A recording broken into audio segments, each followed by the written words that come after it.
রাজনীতিতে পরিবারতন্ত্রের বিলোপসহ একই ব্যক্তির দুবারে বেশি সরকার প্রধান থাকার প্রথা বিলোপ করার সুপারিশ করেছে ট্রান্সপারেন্সি ইন্টারন্যাশনাল বাংলাদেশ টিআইবি। সকালে নিজ কার্যালয়ে এক সংবাদ সম্মেলনে দুর্নীতি প্রতিরোধ, গণতন্ত্র ও সুশাসন প্রতিষ্ঠায় একগুচ্ছ সুপারিশ তুলে ধরেন টিআইবির নির্বাহী পরিচালক ডক্টর ইফতেখারুজ্জামান।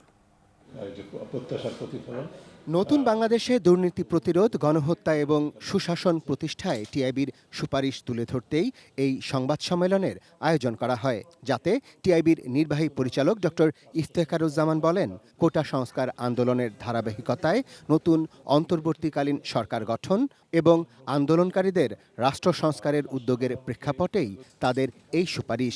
এতে আশু প্রাধান্য হিসেবে প্রাণহানির নির্দেশদাতাদের বিচারে আন্তর্জাতিক গ্রহণযোগ্যতা নিশ্চিত করার সুপারিশ করেন তিনি। যে ধরনের মামলা হওয়া উচিত, যে ধরনের মামলা করে আমাদের আইন প্রক্রিয়া সংস্থা অভ্যস্ত হয়ে গেছেন, সেই ধরনের মামলাই তারা করছেন। যার ফলে এটা যে সাস্টেনেবল না, বা এটা যে আসলে আদালতে আলটিমেটলি টিকবে কি টিকবে না, এবং এর মাধ্যমে যারা আসলে প্রত্যক্ষ হত্যার জন্য দায়ী তাদেরকেই বাস্তবে সুরক্ষার সুযোগ করে দেওয়া হচ্ছে কিনা, সেটি কিন্তু ভাবার বিষয় আছে। গণতান্ত্রিক চর্চার ক্ষেত্রেও বেশ কিছু সুপারিশ তুলে ধরে টিআইবি।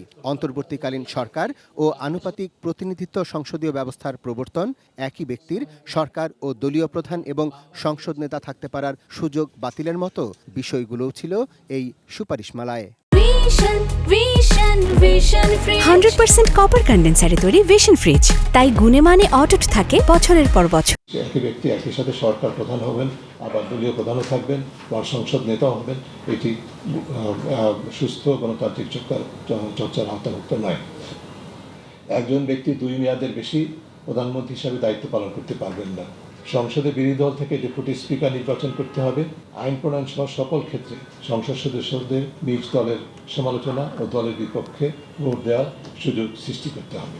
একই সঙ্গে আইনের শাসন প্রতিষ্ঠা প্রসঙ্গে টিআইবির সুপারিশ ছিল, মাজদার হোসেন মামলার রায় অনুযায়ী বিচার বিভাগকে আলাদা করার অন্যান্য কাজ শেষ করা, পাশাপাশি অর্থ পাচার রোধ, ব্যাংক খাতে সংস্কার, অফিসিয়াল সিক্রেটস আইন বাতিল সহ নানা বিষয়ে সুনির্দিষ্ট সুপারিশ তুলে ধরে TIB.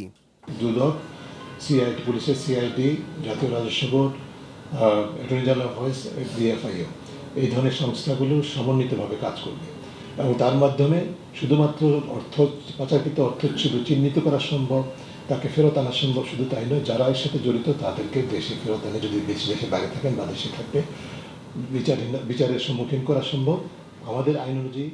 Arafat Siddiqui, ATN news, Dhaka.